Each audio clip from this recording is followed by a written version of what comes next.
Good evening and welcome to another edition of Women's History Month, hashtag Choose to Challenge. I am Lawana Bradford, visionary and co-founder of Celebrate You, Women Embracing Wellness. And I am so excited because we are going way across the pond to Ghana to talk to Evelyn, Appiah, Donyina. Welcome, Evelyn. How's it going? Oh, fine. Evelyn and I met, so I think. Yeah. Go ahead. I'm sorry. I'm glad to be on your show. I'm glad. I'm so happy. So am I. I mean, we met through Facebook. I don't know. It's been a long time. Yeah. About 10 years. 10 years, yes. Because you were in the UK when we met, right? Yes. Yeah. And now you're back home in Ghana. Yes. So tell us a little bit about you and what are you doing in Ghana? All right. I'm retired. I used to work at the University of Ghana. Okay. And I retired in 2010. Yeah. So since then, I've been home. I've started an NGO. That's what we call it here. A non-profit. Okay. Yes, a small non-profit that I'm using to help people and their livelihoods within my community. Oh, it's wonderful. Yes, that's what I'm doing now. Yes. And I'm also taking care of my grandchildren and getting involved with everything. I have my finger in every pie you can think of. That's wonderful. How many grandchildren do you have? 6. Okay. Yes. That's great. That's a blessing. Yeah. So when we're talking about Women's History Month, because, what's happening, I mean, around the world, there's a big focus on elevating and celebrating women. Can you tell us a little bit about what's going on in Ghana and how your country is recognizing women and the roles they're playing? Yes. In Ghana, we're also talking about what is happening on the international scene. We are all excited that Mrs. Okonkwo Iweala Njoji has become the WTO's first woman Director General. Oh, everybody is excited. Yes, she's from Nigeria. Yeah, and then we are also excited that even in these COVID times, women heads of states in many countries have been seen as the best managers of COVID. You're talking about Australia, you're talking about Norway, and all those countries where women are heads of state, women are they have managed COVID very well, and women are proud of that. Yes. Then when you come to Ghana, we have a Ministry of Gender, Children, and Social Protection. Okay. And they have played a leading role in mobilizing women and talking about International Women's Day. They have had award ceremonies for women who are doing very well in their fields of endeavor. For example, I remember 2 young women who are mentoring other young women about adolescent reproductive health. Okay. These have been recognized. Yeah, they were given awards.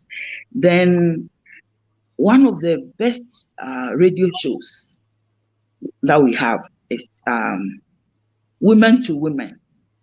It's on our national broadcasting.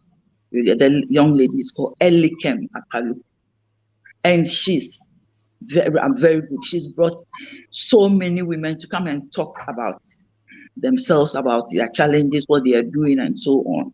And the program is very popular. So, I mean, these are some of the women. And our First Lady, too, has spoken on a few platforms. I mean, Okay. encouraging women to, give of their best. Yeah, everybody saying this is our month. I love that. I love hearing the international perspective, because sometimes when I think other countries do it better than the U.S. Sometimes in the U.S. we can become so inwardly focused, Yeah. and whereas when you're in other countries, it seems like you said, your eye is on the global landscape, and your conversation is on the global landscape, and that's one of the things that I hope that we're doing within Celebrate You, is to continue to to extend that hand to our sisters in other countries, so that collectively we can come together and unite our We voice. can achieve more. Yes. Yes. Exactly. Exactly. Yes, that's true. Yeah.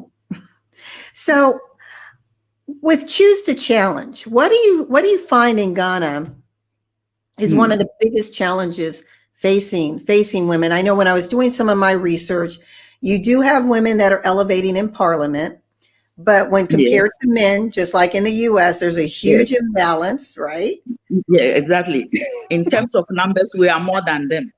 But when it comes to, positions, political positions, and so on and so forth, then we are just a small minority. What happens in parliament is the same everywhere. A lot of tokenism. I mean, big organizations, you go, all the women are at the bottom of the ladder. I mean, most of the women. Mm. Yeah, exactly. So that's a challenge. But personally, I always say that we have this problem because women ourselves are not socializing our children equally. That is my personal view. We are not socializing our children equally. So there's always a gap. The boy child is seen as, special. Girls are loved and everything, but then, when you come to, the true situation, it's not like that. For example, when there's not much money or resources, boys will be given the advantage of pursuing further studies first and foremost before girls. Times are changing gradually, yes, Yes. but this is what has created a situation where we have a lot of women who have missed opportunities, who could have done very well if they had been put on equal footing with the boys. Yeah. So, and that's a big problem that you said. It's how we're socializing our children, and so they Yes. grow up expecting, okay, well, this is my brother, so my brother's going to get priority over me. How do we change that narrative? We can change it right from childhood. As women, we should socialize the children at home. Most of us women are teachers in early child education. You see, so, and most, when you talk about single parenthood, it's usually women who are single parents. You hardly find men, in our culture, the child will stick with the mother till it's independent enough, or something like that. So it's our responsibility to make sure that even at that early stage, we let the children know that they are equal and girls are capable of doing what boys can do. I mean, in terms of achievement in academics and other things like that. That is what I think. Within Ghana, Yeah. what is, like, here we're really focused on getting women or young girls involved Yes. in your STEM careers, your science, technology, Yeah. engineering, Yeah. and math. Yes. Do you Exactly. see an We equal have. push? Yeah, we have a STEM program within the Ministry of Education, and you can see that now there's a conscious effort to get girls into science. It's the sciences. There is a conscious effort, and one of the things that I admire was that there's a very popular science quiz program in this country, and the quiz mistress, is a professor of science, and it's just wonderful. And of course, we have schools, girls' schools that perform very well. I always feel that one of the best schools in Africa is in Ghana, and it's a girls' secondary school. Yeah. That's great. So, yeah, but you see, it will take time Yes. because at the early stages, it wasn't, things weren't like that. Yeah. But you do see progress being made. So you taught at the university. What did you teach? Yes. I taught community development. I worked with the Institute of Adult Education, then now it's School of Continuing Distance Education. That was the what you call the extension wing of the university, the adult education department. And I worked there for many years. Yeah. Now, the work that you did within university, did it also support the United Nations initiatives dealing with sustainable communities? We sustainable. We worked. We did a lot of work with the UN, but with the UNFPA. Okay. Yes, the UNFPA, United Nations Population Fund. We did a nationwide project and on family planning and girls' education. Importance of girls' education was one of our main strategies, and we also trained people to go work in the community. We call them facilitators to Okay. go work in the communities. Yeah, things like that. Yeah. So that's good. So you trained them at university, then you sent them to be hands-on to help the Yes, community. within the communities. Yes, and That's, we had it was quite an interesting program because for the first time we used mass media like films. We got the communities themselves to act in the films. oh, okay. So wherever you showed it, people saw themselves, they saw their neighbors, and then because of that, we had a lot of people coming, to participate because immediately after showing, there was a discussion about the topics that were, and then they would. It was so interesting. People were like very happy to see their friends and so on. So they got really involved in what we did. That's a wonderful way to get buy-in. So you have the community participating, they have their friends Yeah. and family there, and then you get engaged in the conversation to Yeah. help identify solutions. I love Yeah. that. I wrote a paper when we finished the project. So I'll send you a copy. Yes, I'll send please. you a copy to read about the project. Very, very interesting. Yeah. Thank you.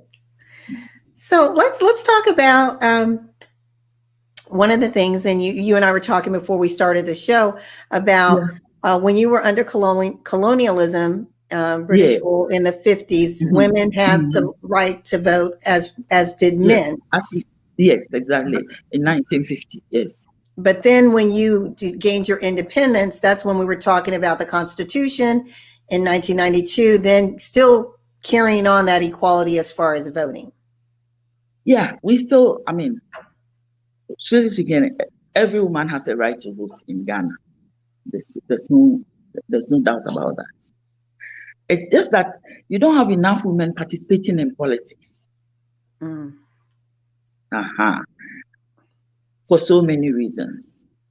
I don't want to say that politics it's not a very clean field, sort of, because the men are there, they are very aggressive. Ghanaian women are strong, but then they are so preoccupied with many things. And then you go into the field and the men are there, So we have women who are in politics. And you see, what happens is that women prefer to, well, most women prefer to be in the behind the scenes and support the men. If you read Ghana's history, you see that, yes, a lot of women have funded politics and so on. Even they themselves haven't been in the forefront. But things are changing. It's just that right now I think we have less than 30% of women parliamentarians. And that's not Not much. that's No, not, that's small, but it's growing. And it's the same thing here in the US. I mean, definitely the last 4 years, we've seen a huge swing in our congressional and Senate representation. But just like in Ghana, women fuel financially the political movement. I mean, we're putting a lot of money behind it. Yes. In Ghana, we have women traders, women who trade in the informal sector. They don't have shops, they trade in the open market. Okay. But they have the money. They sell fabrics and everything under the sun. And they manage their money well, and they have money.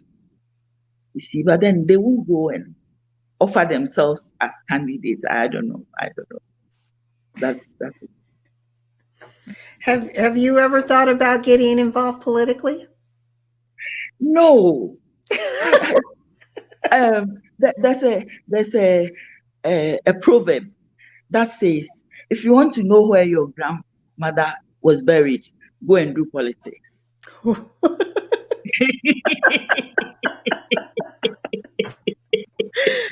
right. You see what I mean? Yes. So they will dig out every. I mean, it's really not. But we have a lot of bold women, who offer themselves, and but at the local level, the district level, we have a lot of women participating. Yeah. Okay. Yeah. Okay, so more involved at the local level, but when you elevate to the parliamentary level, when it comes to the no, then the numbers come down. Yeah. So, tell me, we're almost out of time. Tell me about what woman that you personally know has most influenced your life. Oh, I would say my mother, my own mother. Okay. She's passed on, but she was such a strong woman. I don't compare myself to her because she was so different. She was a midwife, a community midwife. So she lived in the community, yeah. And she was involved in a lot of things to help people. So, I mean, in terms of education, hers ended at the midwifery training school.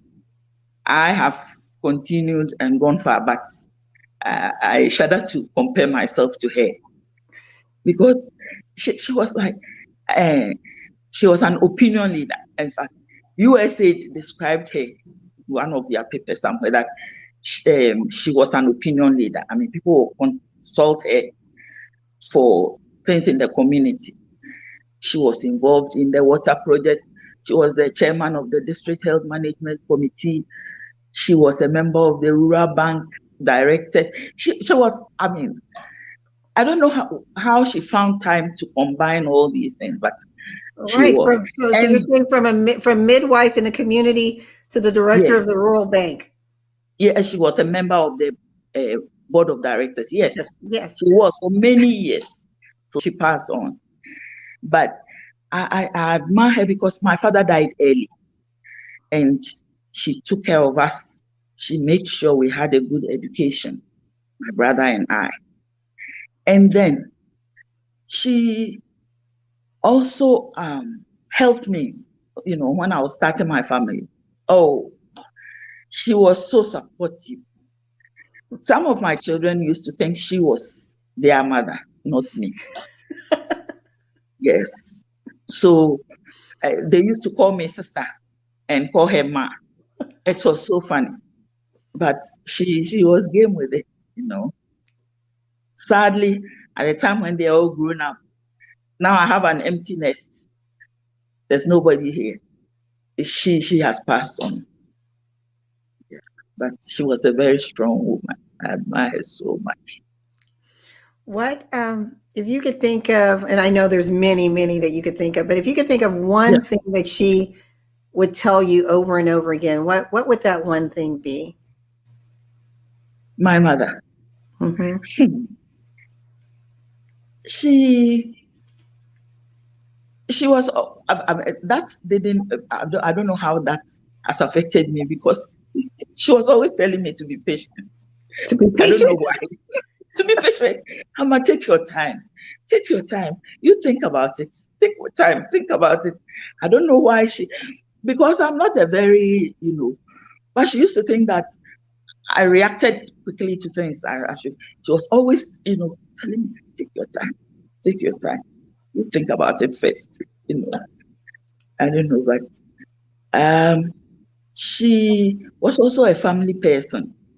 She always encouraged me she said, look, in our language, we have something like baby Aniha is like, this place is like everywhere else. When you are in a hands, it's like, don't think that things are better elsewhere or something. Yeah, something like that. So she used to say that, if there's something between you and your spouse, she'll say, oh, it's okay. You just be patient.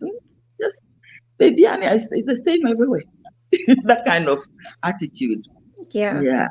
But maybe that has, helped me to stay So put. it's basically like how we would say it in our country is basically like the grass isn't always greener on the That other is side. it. Yes.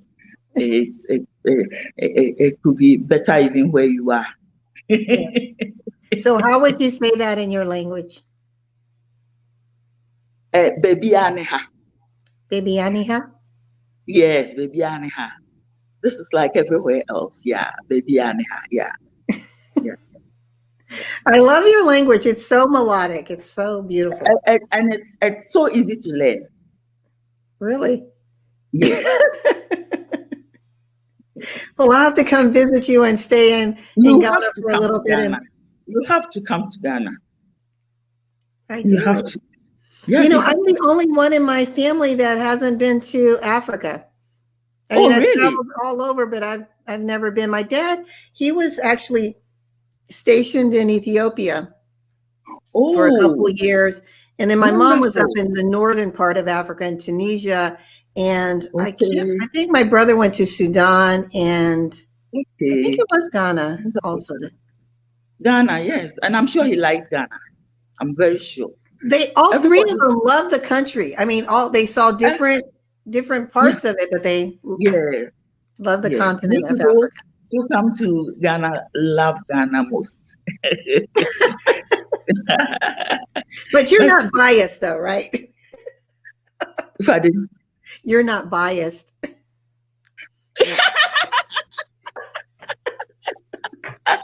No, when you come, you say, "Oh, Evelyn, you said it." I will come. If I commit to saying I'm going to come visit, I will come visit you. Okay, that would be beautiful. As soon as they open up things, and yes, they have to open up things. As I talk to you now, I'm coming to the US for a visit. When? Next month. Early May. Oh, you early are? May. Where are you going to be? Yeah, I'm going to be in Ohio, Columbus. Okay. Yeah. How long are you going to be there? About 6 weeks. Definitely, let's connect when you get here because I'll fly and come see you for a little bit. That would be nice. Yeah. Yeah. All right. That Yeah, would be so you're coming all the way wonderful. over here. I can take a little, 2-hour flight to see you. Oh, I'll be so glad to see you. Thank Yeah, you. that'd be Thank great. you. Thank you. Yes. So we are almost out of time. What lasting words would you like to leave with our listening audience as far as challenging themselves to always exercise their voice? Yes, it's you see, if we don't talk, nobody will talk for us as women. And I'm using the example of our country now. I've been looking at boards and committees, governments, state boards, state committees, and it's the same. There are only 2 women on every board in the country. 2 women. That then you have, I mean, it's not that there are no women on the board, but there are 2. Sometimes the board has 15 members, 10 members, 12, 13, 2 women. Wow. So women must talk. Yes. I mean, it's not as if women don't have the knowledge, don't have the expertise. They do. I mean, for women who have excelled, they have really excelled in this country. So how come when it comes to such things, I mean, this is not voting where you have to go and offer yourself for people to, say all sorts of things that you may not want to hear. But this is why it's based on your qualification, your experience, and things like that. But it looks like there's a glass ceiling, not in the workplace, but even when you have to select women to represent, and if you look at our numbers, we are more than the men. So Right. women must talk, women must make their voices heard. Yeah, Yes. so that we represent it. Yeah. That's what I. Well, thank you so much, Evelyn. This has been great. I could talk to you for hours. It's true. But I am a talker too.